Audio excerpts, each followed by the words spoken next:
70-80 વર્ષની રમત છે. એમાં આપણે ઘણા બધાને 30, 40, 50, 60 થઈ ગયા. એવરેજ લાઈફ ઇન્ડિયામાં મેલની 58 છે અને ફિમેલની 54 છે. એટલે એની ઉપર જેટલા થયા અને બેઠા હોય એ બધા સમજવાનું કે અત્યારે ઓવરડ્યુઝ ચાલે છે.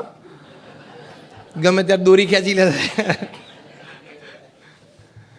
એટલે બધા એક્સટેન્શન ઉપર જ છો એ બધા જે આ ઉંમરથી વધારે વાળા હોય આ બધા. હાલ હકીકત છે. 70-80 વર્ષની આ રમત છે ને રમતા આવડવી જોઈએ, નહીં તો જીવનમાં સંતોષ થાય. અને બહુ જ અંગ્રેજીમાં એક સરસ કહેવત છે, when the game of chess is on, the king has the power and the pawn obeys the order.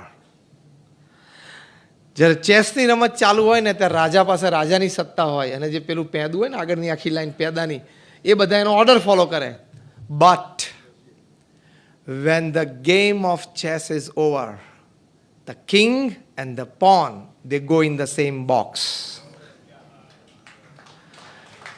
ચેસની રમત પૂરી થઈ જાય ને એટલે રાજા હોય કે પેદું હોય બંને એક જ બોક્સમાં પેક થઈને જવાનું. એકવાર આમ થઈ ગયું એટલે લાઈનમાં પેકિંગ.